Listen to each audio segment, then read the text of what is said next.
திமுக கூட்டணி 2026ல் 200 தொகுதிகளுக்கு மேல வெற்றி பெறும் அப்படின்னு.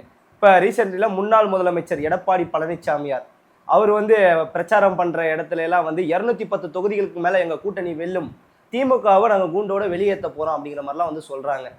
அது இருட்டில் ஒருத்தன் பயந்து போனவன் இருட்டில் ஒரு ஊரை கடக்கணும்னு சொன்னால் ஏதாவது பக்தி பாடல், சாமி பாட்டு, இல்லை அவனுக்கு தெரிஞ்ச பாட்டெல்லாம் உளறிட்டே போவாங்க.